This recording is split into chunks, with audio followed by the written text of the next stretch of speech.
Naannoo Oromiyaa keessatti ajjeechaa lammiilee nagaa irratti raawwatamaa jiru gama hundaanuu atattamaan dhaabbachuu akka qabu Koongireesiin Federaalistii Oromoo ibsa baaseen beeksisee jira.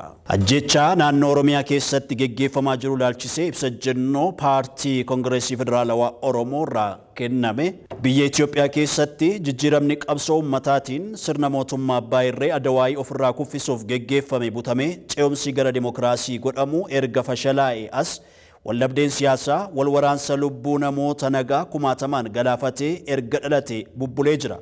Kafaa'oon akka jaarmiyaa siyaasaatti rakkoon siyaasaa afaan qawweetiin geggeeffamu dhaabbatee gara siyaasa barcumaatti akka deebi'u waltajjii argate hundaatti yaamicha dhiyeessee turuun ni hubatama. Haa ta'u malee walwaraansi naannoo Oromiyaa keessatti geggeeffamaa jiru daran hammaatee uummanni Oromoo xiyyaara waraanaa fi dirooniin qe'ee gubataa ilmaansaa gara jabinaan boombii fi rasaasaan waxalamaa jiru.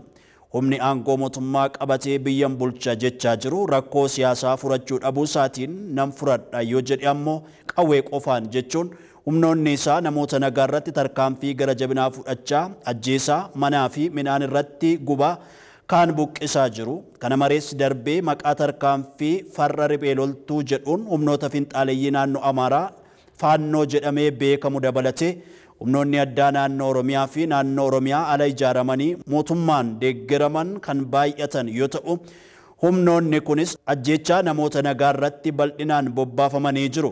Akkuma waliigalaatti miidhaan kallattii baay'eedhaan uummata Oromoo irra ga'aa akka jiru hubanneerra. Dhiyeenya kana naannoo Oromiyaa iddoowwan garaagaraa keessatti haleellaan lammiilee nagaa irratti kallattiin humnoota mootummaa fi finxaaleeyyii Amaaraa faannoo dabalatee geggeeffamaa jiru hammaatee jira. Baatiiwwan 14 ji'a onkololeessaa keessa qofa waliigalatti namoonni nagaa lakkoofsaan 120 ol gara jabinaan ajjeefamaniiru. Onkololeessa 5 bara 2015 godina Wallagga Ba'aa aanaa Kiiramuutti humnoota finxaaleeyyii Amaaraa faannoo jedhaman kan mootummaan deeggaraman Oromoota nagaa 30 kan ajjeesan yoo ta'u haaluma wal fakkaatuun humnoonni kun onkololeessa 9 2015 godina Wallagga Ba'aa aanaa Saasiggaa ganda Tsiggee jedhamutti lammiilee Oromoo 8 haala suukanneessaa ta'een ajjeesaniiru. Kan ajjeefaman keessaa abbaa qabeenyaa mana daabboo obbo Kaasaawun Adaanee kan jedhaman nama nagaa daabboo gurguree jiraatu billaan morma gorra'anii ajjeesaniiru. Yeroo ajjeechaan kun raawwatamu uummanni naannichaa humna mootummaa naannoo magaalaa Naqamtee jirutti iyyachuuf wayita adeeman deebii hin arganne.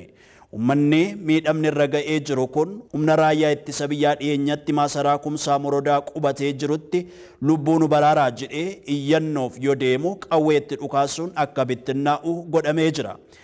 Haaluma wal fakkaatuun onkololeessa 9 2015 godina Shawaa Lixaa aanaa Meettaa Walqixxee ganda Qarree Eexoo jedhamutti rukuttaa diroonii humnoota mootummaatiin geggeeffameen daa'imman dubartootaa fi maanguddoota dabalatee namoonni nagaa 14 ajjeefamanii jiru.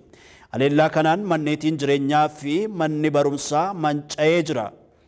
Haaluma wal fakkaatuun onkololeessa 12 2015 godina Wallagga Ba'aa aanaa Waama Agalootti akkasumas onkololeessa 13 2015 godina Shawaa Ba'aa aanaa Fantaalleetti haleellaa xiyyaara waraanaa miigii 29 jedhamuun raawwatameen lammiileen nagaa ajjeefamaniiru. Gama biraatiin onkololeessa 13 2015 godina Shawaa Lixaa aanaa Cobii ganda Bakkee Oofuu jedhamutti haala itti gaafatamummaa hin qabneen haleellaa diroonii humnoota mootummaatiin raawwatameen daa'imman umurii 7-10 qaban haadha daa'imaa maanguddoo akkasumas qaama miidhamaa gurri hin dhageenye dabalatee namoonni nagaa 38 ajjeefamaniiru.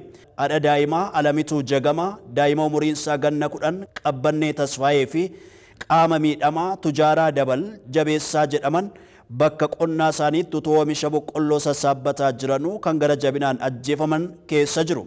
Walumaa galatti mootummaan aangoo qabatee jiru dirqama nagaa uummata eegsisuu ba'achuu dadhabuu bira darbee humnoota isaatii fi humnoota isaan deeggaraman waliin ta'uun diroonii fi xiyyaara waraanaa fayyadamee ajjeechaa uummata nagaa irratti bobba'ee jira.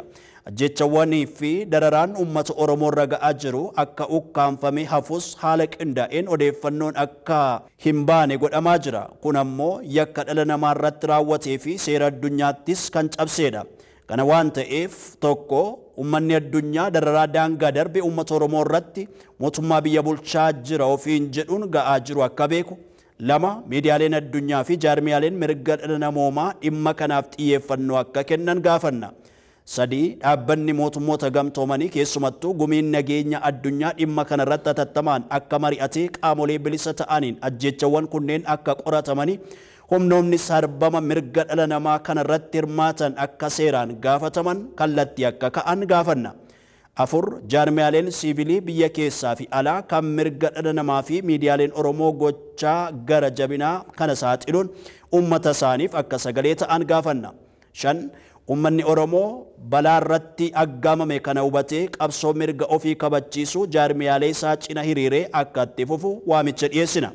Ja'a jaarmiyaaleen waraanaa jiran hundumtuu waraanaa fi walitti bu'iinsa uummata miidhu kanarraa of qusachuun waltajjii marii fi araaraatti akka deebi'an waamicha goona. Koongireesii Federaalawaa Oromoo KFO Finfinnee onkololeessa 14 2015